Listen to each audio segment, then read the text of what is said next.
आज की इस वन शॉट वीडियो में बच्चों हम बात करने वाले हैं जेंडर, रिलीजन एंड कास्ट से रिलेटेड। देखो तीनों ही अपने आप में ना काफी कॉमन से टॉपिक है जिन्हें हम डेली लाइफ में यूज भी करते हैं। अब सिविक्स जैसी बुक के अंदर आपका ये लेसन देने का मतलब है कि कहीं ना कहीं आपको सोसाइटी की नॉलेज अच्छे से होना जरूरी है। जैसा कि आपने प्रीवियस लेसन में पावर शेयरिंग और फेडरल स्ट्रक्चर को अच्छे से समझा, उसी तरह आप सोसाइटी के अंदर जेंडर, रिलीजन और कास्ट का क्या रोल होता है और ये क्यों इतनी खास है उसे आप आज की इस क्लास में अच्छे से समझने वाले। तो चलिए फिर बिना किसी देरी के साथ शुरू करते हैं आज की इस वीडियो को।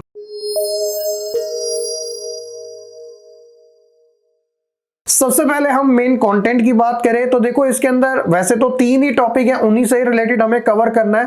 तो जिसके अंदर जेंडर आ जाएगा, उसके बाद रिलीजन और साथ ही कास्ट। तो इन्हीं से रिलेवेंट जो टॉपिक्स होंगे उनको थोड़े ध्यान से समझिएगा। सबसे पहले बात जेंडर डिवीजन को लेकर, जिसमें बताया गया सेक्सुअल डिवीजन ऑफ लेबर। कैसे समझिए, boys and girls are brought up to believe that the main responsibility of the women is housework and bringing up children. This is reflected in sexual division of the labour in most family. यानी कि starting से boys and girls को ये सिखाया जाता है, ये बताया जाता है कि जो वुमेन्स है, जो महिलाएं हैं, उनकी जो मेन रिस्पॉन्सिबिलिटी है वो घर के कामकाज करना, बच्चों को पालना संभालना, ये सभी चीजें होती है। और यही चीजें हमें ज्यादातर फैमिलीज में देखने को मिलती है। Women do all work inside the home such as cooking, cleaning, washing, clothing, tailoring, looking after children.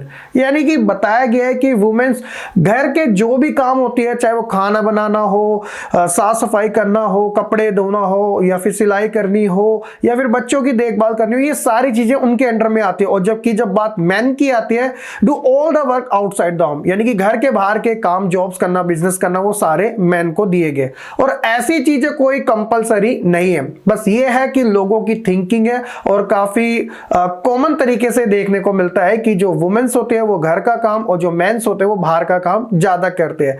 अब ये जो डिवीजन है वो कोई स्टार्टिंग से नहीं है, बल्कि सोसाइटी के जो नॉर्म्स है ना उनके अकॉर्डिंग बना है। The result of division of labour is that although women constitute half of humanity, their role in public life specially in politics is minimal in most society. इस सब की वजह से हमें यह देखने को मिला है कि कहीं ना कहीं जो वुमेन्स है उनका पब्लिक रोल यानी कि सोसाइटी के अंदर रोल तो बहुत कम देखने को मिला है। जब बात पॉलिटिक्स की आती है तो वो तो बहुत नाम मात्र ही है ही नहीं ऑलमोस्ट। अर्लियर पहले के समय में only men were allowed to participate in public affair, votes and contest for public office। तो पहले के समय आप जानते हैं कि मेल डोमिनेंट सोसाइटी होती थी, तो चाहे वो पब्लिक अफेयर्स हो या वो वोट डालना हो या फिर कोई पब्लिक ऑफिस, ये इन सारी चीजों के अंदर मेंस का ही डोमिनेंस हमें देखने को मिलता था, जहां पे वुमेन्स का पार्टिसिपेशन इतना नहीं होता था। लेकिन आप जानते हैं कि जैसे जैसे मॉडर्नाइजेशन आगे ग्रो होता चले गया और एजुकेशन काफी तेजी से ग्रो होती चलेगी, तो ये जो ओल्ड ऑर्थोडॉक्स थिंकिंग थी ना, अब वो धीरे धीरे ब्रेक होती चली गई। अब वुमेन्स को और ज्यादा एम्पावर करना शुरू कर दिया गया। Gradually the gender issue was raised in politics, और ये जो जेंडर इशू था वो पॉलिटिक्स के अंदर भी अब उठने लगे।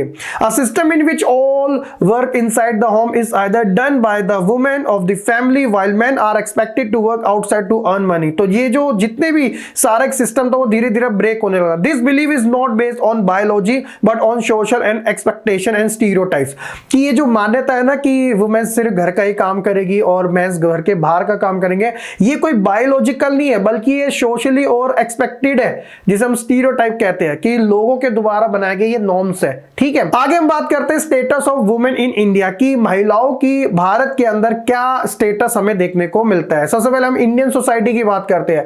India has a patriarchal society and women face discrimination and oppression in a various way. हमें स्टार्टिंग से ये देखने को मिला था कि जो इंडियन सोसाइटी है वो पैट्रियोकल ज्यादा रही है, यानी कि मेल डोमिनेट रही है, और जिस वजह से वुमेन को वेरियस टाइप का जो भेदभाव है, जो डिस्क्रिमिनेशन है, वो ज्यादा देखने को मिला है। Parents usually prefer boy child and abort girl child before she is born. और ये भी हमें ये देखने को मिला है कि ज्यादातर जो पेरेंट्स हैं वो एक यूजुअली प्रेफर करते हैं बॉय चाइल्ड के ऊपर इंस्टेड ऑफ की गर्ल चाइल्ड। ठीक है, उनको तो अबॉर्ट करवा दिया जाता है।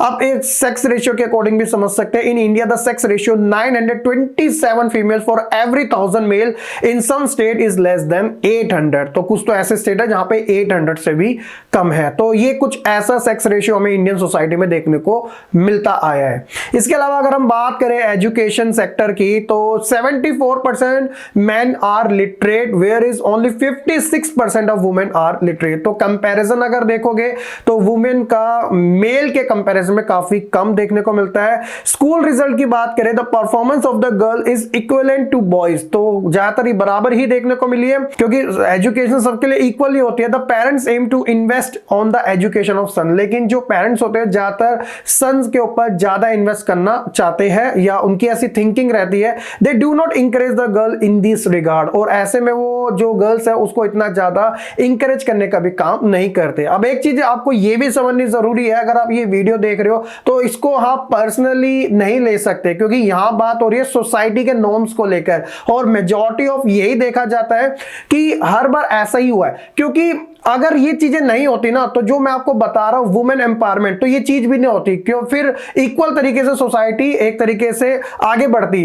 तो अब ये जो वुमेन एम्पावरमेंट की बात की जाती है, फेमिनिस्ट की बात की जाती है, ये कहां से आई है? क्योंकि कहीं ना कहीं हमारा जो पास्ट है वो इन्हीं चीजों का हमें देखने को मिला है, जहां पे वुमेन्स को घर के अंदर ही और मेंस को घर के बाहर ज्यादा काम करने के लिए आगे बढ़ाने की कोशिश की गई है। वर्क को लेकर अगर बात करें काम को, women are paid less than man for equal work. देखा जाता है कि महिलाओं को कम पे किया जाता है समान काम के लिए। We have equal wages act, जबकि हमारे भारत में इक्वल वेजेस एक्ट भी है which state that women should be paid equal wages for equal work, but actual में प्रैक्टिस वो कम ही किया जाता है। ऑन एन एवरेज की अगर बात करें women works and are more than man, यानी 1 घंटा भी ज्यादा काम कर लेती है महिलाएं, फिर भी क्या होता है कि उनका जो काम है इतना वैल्यू नहीं दी जाती जितना वैल्यू एक तरीके से मेल को दी जाती है। तो ये भी हमें समझने की जरूरत है। नेक्स्ट हम बात करते हैं पॉलिटिकल रिप्रेजेंटेशन ऑफ वुमेन को लेकर कि हमारी सोसाइटी में पॉलिटिक्स के अंदर वुमेन का रिप्रेजेंटेशन कितना देखने को मिलता है।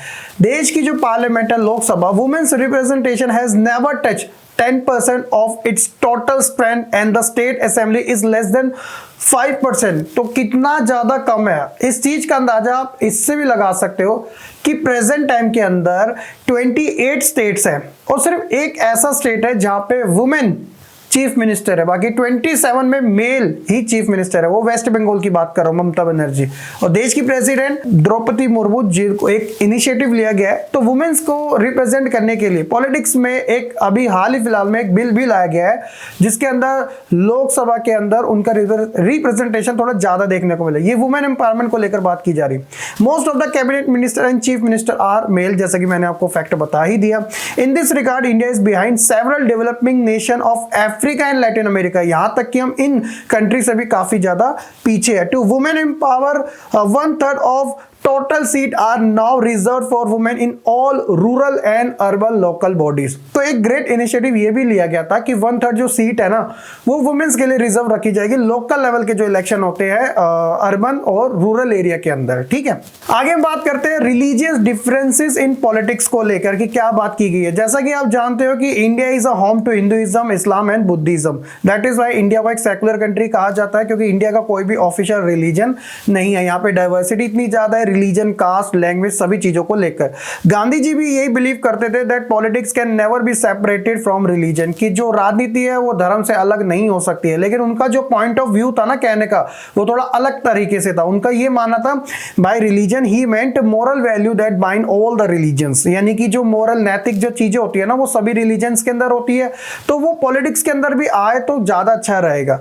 The victims of communal riots as claimed by human rights group belong to religious minority। इसी चीज को लेके जो एक तरीके से ह्यूमन राइट्स ग्रुप है वो इस चीज का क्लेम करते हैं स्पेशली फॉर माइनॉरिटीज रिलीजियस के लिए, कि उनके साथ जो कम्युनल राइट्स हुए उनको कहीं ना कहीं एक तरीके से जस्टिस प्रोवाइड कराया जाए। यहाँ तक कि जो वुमेन्स है वो भी इस चीज को एम करती है कि जो फैमिली लॉज होते हैं ना उसके अंदर हमें चेंजेस देखने को मिले, क्योंकि वो कहीं ना कहीं एक तरीके से डिस्क्रिमिनेशन का सीड्स है, यहीं से शुरुआत होती है उनके एक्सप्लॉयटेशन होने की, तो वो इसमें भी चेंजेस चाहते हैं। नेक्स्ट हम बात करते हैं कम्युनलिज्म के बारे में। देखिए इसे आसान भाषा में आप कुछ इस तरीके से समझ सकते हो कि जब आपकी नजर में आपका रिलीजन सबसे सुपीरियर हो जाता है और आपकी नजर में अदर रिलीजन सबसे वर्स्ट हो जाते हैं, तो कहीं ना कहीं आप कम्युनलिज्म की ओर आगे बढ़ रहे हो। क्योंकि हम यहाँ पे इक्वालिटी की बात करते हैं, रिस्पेक्ट की बात करते हैं, लोगों की मोरल वैल्यूज की बात करते हैं, लेकिन कम्युनलिज्म कुछ ऐसी चीजें होती है जिसमें आपको ब्रेन वॉश ज्यादा किया जाता है। ज्यादातर जो फैक्ट रिलेटेड चीजें होती है वो ब्रेनलेस हो जाती है, जहां पे एक तरीके से होता है ना मैनिपुलेशन करके आपको चीजें बताई जाती है, आपको रिलीजियस एक तरीके से फियर दिखाया जाता है कि आपका रिलीजन सबसे बेस्ट है और अदर रिलीजन सबसे खराब है, तो आपको एक तरीके से रेडिकल होना जरूरी है इन चीजों के लिए, उसे कंजर्व रखो, उन्हें एक तरीके से प्रोटेक्ट रखने की बात करो। तो ये सब कम्युनलिज्म के अंदर देखने को मिलता है। Communalism can be defined as a situation where the one community promotes it interest at any cost of another. Simple सी बात है कि उसमें एक ही कम्युनिटी को प्रमोट करने की बात की जाती है, प्रमोट्स की आपको हर एक कंडीशन के अंदर इसे आगे बढ़ाने की बात करनी है। द सेंट्रल आइडिया बिहाइंड, इसके पीछे एक मुख्य जो आइडिया वो ये है कि communal politics is that religion is the basis of the social community. One community tries to surpass another community in terms of military और पॉलिटिकल एप्टीट्यूड। हमें बहुत सारी कंट्रीज में ऐसा देखने को भी मिला है। इसके कॉन्सेप्ट की अगर बात करें, सबसे पहले हम बात करेंगे the concept of community politics, वो कैसी होती है। देखिए, religion is the primary factor in the formation of the society. अगर आपको ये चीजें बतानी है तो रिलीजन को सबसे पहले रखना पड़ता है। The follower of a religion must from one community, और इसके अंदर जो मानने वाले लोग होते हैं फॉलोवर्स, वो एक ही कम्युनिटी से बिलोंग करने चाहिए और उनके खुद के जो फंडामेंटल इंटरेस्ट है वो भी सेम होना चाहिए, तब जाके कम्युनलिज्म को काफी तेजी से स्प्रेड किया जाता है। अब सवाल यहां पर आता है क्या ये सक्सेसफुल होता है, तो हर एक कंडीशन में ऐसा नहीं होता है। Why is the theory of the communal politics wrong, कि ये गलत क्यों है, क्योंकि ये कहीं ना कहीं फैक्शनलिज्म की ओर, डिस्क्रिमिनेशन की ओर और कहीं ना कहीं इनइक्वालिटी की ओर ज्यादा अग्रसर होती है। People of the same religion do not have the same interest and aspiration in every context, क्योंकि हमें ये देखने को मिलता है कि ज्यादातर लोग जब एक ही रिलीजन से भी जुड़े होते हैं ना, तो उनके इंटरेस्ट भी अलग अलग होते हैं और साथ ही साथ उनकी जो एस्पिरेशंस होती है वो हर एक कॉन्टेक्स्ट में भी हमें अलग देखने को मिलती है। Everyone has a different identity in a different context, क्योंकि हर किसी का जो नजरिया है वो अलग अलग होता है एक दूसरे से। So that is the reason ये जो कम्युनल पॉलिटी है ना, वो कहीं ना कहीं गलत भी हो सकती है। थर्ड है communalism can take various forms in politics. वो कैसे? The most common expression of communalism is in everyday life, जो डेली लाइफ में हमारी चीजें होती रहती है। This routinely involve religious prejudice, stereotypes of religion communities and believe in the superior of ones religion over other religion. यानी कि जो हमारे आए दिन जिंदगी में जो चीजें होती है ना, ये धीरे धीरे ये जो इनपुट होता है ना लोगों के माइंड में डाला जाता है और ये एवरीडे लाइफ बिलीफ्स होते हैं, जिसके अंदर आपको बताया जाता है कि आपका रिलीजन अदर रिलीजन से काफी सुपीरियर है, तो दैट इज व्हाई आपको इसे प्रोटेक्ट करना आपकी रिस्पॉन्सिबिलिटी है। A communal mind often lead to quest for political domination of the ones on religion community, और वो चाहते हैं कि पॉलिटिकल डोमिनेशन एक ही रिलीजन का होना चाहिए जिससे कि सारी चीजें उन्हीं के फेवर में हो। ये ऐसा कुछ वैसी है जो कि हमने पावर शेयरिंग में मेजोरिटेरिज्म के कॉन्सेप्ट में पढ़ा था, जब सिन्हाला कम्युनिटी सारे रिसोर्सेज के ऊपर अपना राइट्स जमाना चाहती थी और वो तमिल्स के राइट्स को डिक्लाइन करना चाहती थी। Example majority community and minority community, जैसा हमें वहां भी देखने को मिला था। आगे कि why does caste system still persist, कि आज के समय ये चीजें भी हमें क्यों देखने को मिलती है। देखिए, most people prefer to marry within their own caste और ट्राइब। ज्यादातर लोग आज भी हमारे देश के अंदर अपनी ही कास्ट में, अपने ही ट्राइब में शादी करना पसंद करते हैं।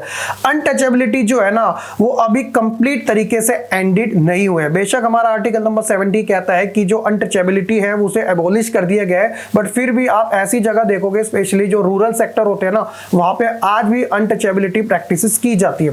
The caste group that had access to education have to continue to do well. इसके लिए हमें ये चीजें भी समझना जरूरी है। हाउ कास्ट इन्फ्लुएंसेस पॉलिटिक्स, तो कास्ट कैसे पॉलिटिक्स को इन्फ्लुएंस करने का काम करती है। When party choose candidate in election they keep in mind the caste, the composition of the constituency. देखा जाता है कि एक कॉन्स्टिट्यूएंसी के अंदर जो पर्टिकुलर जो कैंडिडेट है वो किस कास्ट से बिलोंग करेगा, वो वहां की पॉपुलेशन को ध्यान में रख के कैंडिडेट को इलेक्शन के अंदर उतारा जाता है। Political party and candidate appealing to the caste sentiment of the people, ताकि वो अपने ही कास्ट के लोगों से इस चीज की अपील कर सके कि मुझे जितवाओ क्योंकि मैं आपकी कास्ट का हूं, ताकि मैं आपके वेलफेयर के लिए अच्छा काम कर सकूं। लेकिन प्रॉब्लम यहाँ पे बहुत ज्यादा भी आती है। पार्टी ने एक कास्ट का पर्सन को कंटेस्ट करवा दिया इलेक्शन, तो दूसरी पार्टी ने भी सेम कास्ट के पर्सन को कंटेस्ट करवा दिया, तो वोटर के पास ये चॉइस हो जाती है कि वो किसी को भी वोट डाल सकते हैं। So that is the reason कि यहाँ पे ये बात की जाती है caste alone can not determine Indian election, क्योंकि कास्ट के दम पे आप सिर्फ इलेक्शन नहीं जीत सकते। उसके रीजन है no parliamentary constituting in the country has a clear majority of one single caste, so every candidate and party need to win confidence of more than one caste and community to win the election. क्योंकि कोई भी हमें ऐसी party नहीं है कि जो सिर्फ एक ही कास्ट के बल पे आराम से इलेक्शन जीत गई हो, क्योंकि हर किसी को एक से ज्यादा कास्ट को साथ में लेके चलना पड़ रहा है, तब जाके वो इलेक्शन जीत पाती है। No party win the votes of all voter of the caste और कम्युनिटी, कोई भी ऐसी पार्टी नहीं जो एक ही कास्ट के सारे वोट आराम से ले ले, चाहे वो किसी भी कास्ट से बिलोंग क्यों ना हो। When people say that the caste is a vote of one party, it usually means that the large proportion of the voter from the caste for that party। तो ये इसे हम वोट बैंक की politics कहते हैं, vote bank की राजनीति कहते हैं कि यार ये वाला जो वोट बैंक है ना, पर्टिकुलर इस कास्ट का जो वोट है वो तो इस पार्टी को या इस कैंडिडेट को ही जाएगा, तो उसे हम वोट बैंक कहते हैं। ठीक है, मैनी पॉलिटिकल पार्टी में put up candidate from the same caste. ज्यादातर क्या होता है, जो पॉलिटिकल पार्टीज होती है वो सेम कैंडिडेट को ही इलेक्शन के लिए भेज देती है। Some voter have more than one candidate from their caste while many voter have no candidate from their caste. क्योंकि यही पॉलिटिक्स है, समटाइम ये देखने को मिलता है कि जो वोटर्स होते हैं उनके पास उन्हीं की कास्ट के सेवरल कैंडिडेट होते हैं। अब ये डिसाइड करना होता है कि यार ये भी मेरी कास्ट का, ये भी मेरी कास्ट का, तो मैं किसे वोट डालूं। और दूसरा सिनेरियो ये भी होता है कि जो बंदा वोट डालना चाह रहा है, जो वोटर है, उसकी कास्ट का कोई पर्सन ही नहीं खड़ा, उसके लिए कौन, वो किसे वोट डालेगा। तो ये चीजें भी देखी जाती है। The ruling party and sitting MP और MLA frequently lose election in our country. तो इसी वजह से डेमोक्रेसी हमारी इस वजह से भी जाने जाती है, क्योंकि चाहे कोई कितना भी बड़ा महान क्यों ना हो, चाहे वो एमपी हो या एमएलए, वो भी फ्रीक्वेंट तरीके से इलेक्शन हारते भी है, चाहे वो बड़ा हो या छोटा हो। जी हाँ, ये हमें हिस्ट्री में अच्छा खासा देखने को मिला भी है। ठीक है, तो ये था कास्ट एंड पॉलिटिक्स के बारे में। नेक्स्ट हम बात करते हैं outcome of political expression of caste को लेकर। तो वो कैसे कैसे है। सबसे पहले, it's has provided space and opportunity for the disadvantaged group to demand share in power.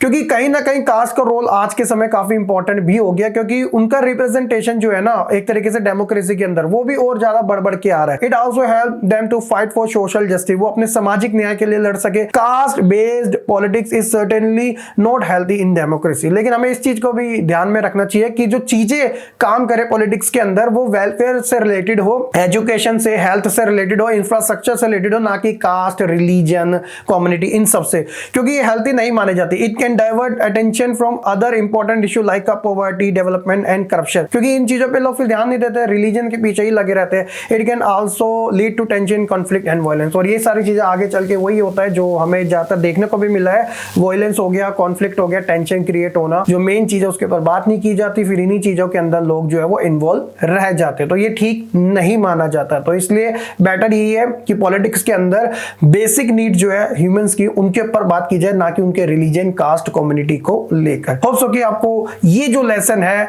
अच्छे तरीके से वन शॉट वीडियो में समझ आ चुका होगा। वीडियो पसंद आई, लाइक, कमेंट, शेयर करने के साथ चैनल को सब्सक्राइब करना बिल्कुल ना भूलिएगा।